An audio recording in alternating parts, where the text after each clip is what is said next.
और त्योहारों तक सीमित करके रख दिया है, तब आवश्यकता पड़ी है कि हम लोग जहां कहीं भी कुछ अच्छा हो रहा है उसको अंगीकार करें। और अंतर्राष्ट्रीय महिला दिवस का यह आयोजन आज मिशन शक्ति के दूसरे फेज के इस कार्यक्रम के साथ हम सब जुड़ रहे हैं। मैं इस अवसर पर आप सबका हृदय से अभिनंदन करता हूं, स्वागत करता हूं।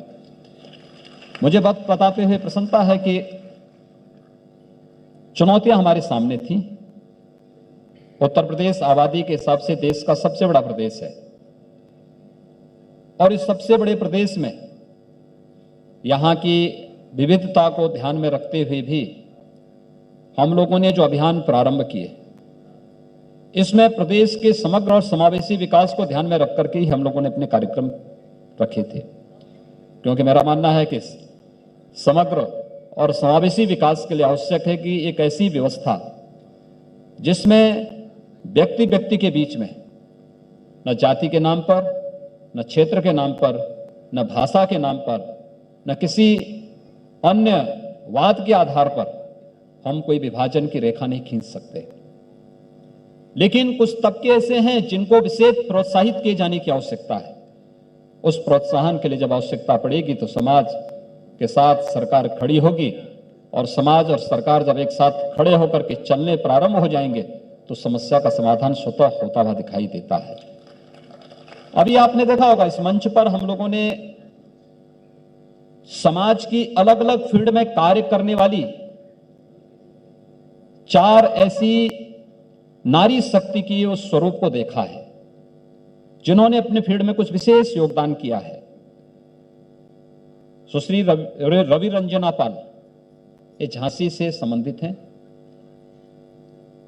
उन्होंने अपनी बात को यहां पे पूरी रख नहीं पाए क्योंकि गांव से जुड़ी हुई हैं, स्वाभाविक रूप से भावुक थी, अपनी बात को उस रूप में प्रस्तुत करने में कुछ संकोच भी था। मैं 2019 में झांसी गया था।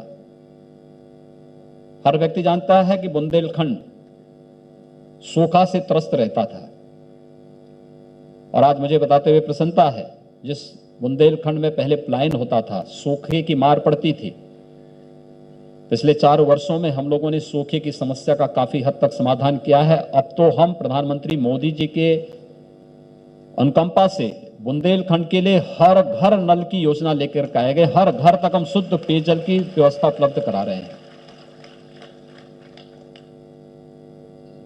तो बुंदेलखंड में मेरी रुचि इसी बात को लेकर के थी कि आखिर बुंदेलखंड आजादी के बाद भी विकास की बुलंदियों को क्यों नहीं छुआ। तो हम लोगों ने 2019 में एक वहां पर बिलेनी मिल्क प्रोड्यूसर की स्थापना की, उसको शुभारंभ किया और मुझे जानकर बहुत प्रसन्नता है, 1 वर्ष में ही इस बिलेनी मिल्क प्रोड्यूसर ने 1 वर्ष के अंदर 46 करोड़ का टर्नओवर किया, 2 करोड़ का नेट प्रॉफिट भी कमाया है।